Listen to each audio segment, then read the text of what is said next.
Now, first of all, I want to know what the holdup is, because it's been a year and a half since you and I were walking through the Nevada desert around this undeveloped land that you said, okay, these 30 acres or so we could make into something big that would transform the Las Vegas economy.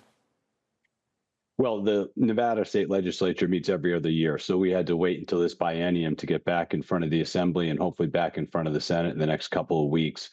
And in that meantime of the 18 months, we've been able to craft this unique partnership where I haven't been able to find another example where there have been two what are historically rivals partner on an equity investment basis to co-invest in building studios within the same campus, because they both believe so deeply in the viability in the Las Vegas Valley for the film and television business.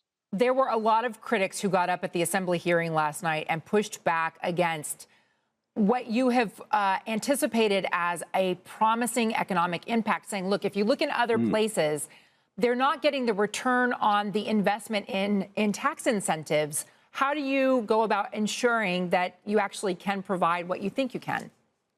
Well, I would argue that a lot of those other states are getting the return. Most of the states that have film tax credits are expanding them, and they're expanding them in bipartisan ways. I don't think they'd be expanding them if they weren't seeing the full benefit of these bills.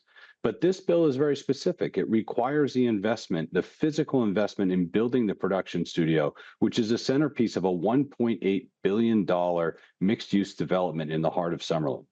In addition, both Sony and Warner have to spend hundreds of millions of dollars in the local economy before any dollar of tax credits earned.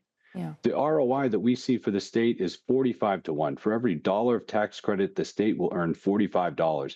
And this is an industry that is hugely synergistic to what exists in Southern Nevada with the Strip and the trade shows that can be easily trained and work in those studios immediately. We're going to put local Nevadans to work right away.